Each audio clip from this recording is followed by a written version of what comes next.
এবারে বিশ্বকাপে 60 বছরের পুরনো একটা রেকর্ড ভাঙলেন এমি মার্টিনেজ। চলমান আসরের নিজেদের প্রথম ম্যাচে আলজেরিয়ার বিপক্ষে দারুণ এক কীর্তিতে সকলকে চমকে দিলেন বিশ্বকাপ জয়ী এই আর্জেন্টাইন গোলরক্ষক, যা দেখে আরো একবার বিস্মিত হলো ভক্তরাও।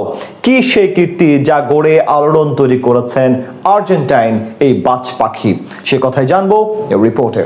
বিশ্বকাপের মঞ্চ মানেই নতুন কোনো ইতিহাস, নতুন কোনো রূপকথা। আর সেই রূপকথার পাতা যদি নতুন করে লিখতে হয়, তবে সেখানে আর্জেন্টিনার বিশ্বজয়ী গোলরক্ষক এমিলিয়ানো মার্টিনেজের নাম থাকাটা খুব একটা আশ্চর্যজনক কিছু নয়। কেননা বড় মঞ্চে মাথা ঠান্ডা রেখে চাপ সামলানোয় তার যে দক্ষতা, তা বিশ্বে খুব কম ফুটবলারের মাঝেই রয়েছে। চলমান বিশ্বকাপেও যার ব্যত্যয় ঘটেনি। আসলে নিজেদের প্রথম ম্যাচে আলজেরিয়ার বিপক্ষে যেখানে মাঠে নেমেছিলেন আর্জেন্টাইন এই বাজ পাখি, আর গ্লাভস হাতে প্রথম ম্যাচেই বাজিমাত করেছেন তিনি। শুধু দলের জাল অক্ষত রাখাই নয়, গ্লাভস হাতে এমন এক অনন্য কীর্তি গড়লেন তিনি, যা ফুটবল বিশ্বকে রীতিমতো অবাক করেছে। যেখানে তিনি ভেঙে চুরমার করে দিয়েছেন দীর্ঘ 60 বছরের পুরনো এক ঐতিহাসিক রেকর্ড। সাধারণত গোল পোস্টের নিচে দাঁড়িয়ে বাজ পাখির মতো ডাইভ দিয়ে গোল সেভ করাই একজন গোলকিপারের মূল কাজ হিসেবে ধরা হয়, কিন্তু আধুনিক ফুটবলে গোলরক্ষকদের ভূমিকা বদলে গেছে অনেকটাই। কেননা তারা এখন বিল্ড আপ প্লে বা নিচ থেকে আক্রমণ রচনার অন্যতম কারিগর। আলজেরিয়ার বিপক্ষে ম্যাচে ঠিক এই ভূমিকাতেই অবতীর্ণ হয়েছিলেন এমি মার্টিনেজ। পুরো ম্যাচে আলজেরিয়ার ফরওয়ার্ডদের সামলানোর পাশাপাশি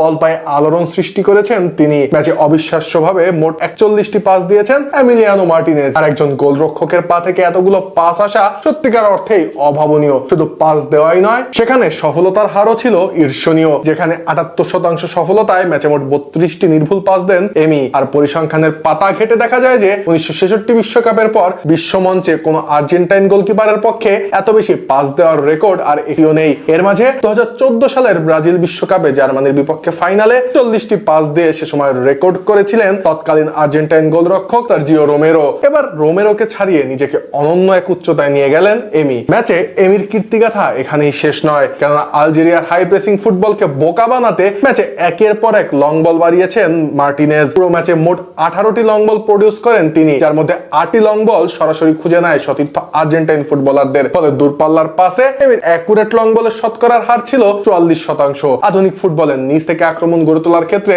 যে নিখুঁত লং পাস গুলো কতটা কার্যকরী, তা ভক্তরাও বেশ ভালো করেই জানেন। এর বাইরেও ডিফেন্সে সুইপার কিপারের ভূমিকা পালন করেন তিনি, যেখানে ম্যাচে প্রতিপক্ষের আক্রমণ নস্যাৎ করে 2বার বল রিকভারি করেছেন এবং একবার দুর্দান্তভাবে বল ক্লিয়ার করে দলকে করেছেন বিপদমুক্ত। আর সবচেয়ে বড় কথা, পুরো 90 মিনিট দুর্দান্ত ফোকাস ধরে রেখে ম্যাচে কোনো গোলই হজম করেননি বিশ্বজয়ী এই গোলরক্ষক। আর ক্লিন শিট বজায় রেখে মাঠ ছাড়ার পাশাপাশি বল পায়ে এমন রেকর্ড করা কেবল এমি মার্টিনেজের পক্ষেই সম্ভব। সর্বোপরি গোল পোস্টের নিচে তার বিশ্বস্ত হাত যেমন আর্জেন্টিনাকে ভরসা দেয়, তেমনি বল পায়ে তার এই দুর্দান্ত দক্ষতা আলজেরিয়ার বিপক্ষে আলবিসেলেস্তেদের আক্রমণে বাড়তি মাত্রা যোগ করে। যেখানে 60 বছরের পুরনো রেকর্ড ভেঙে এমি আবারও প্রমাণ করেছেন তিনি শুধু গোল পোস্টের নিচে অতন্দ্র প্রহরীই নন, বরং দলের অন্যতম প্লেমেকারও বটে।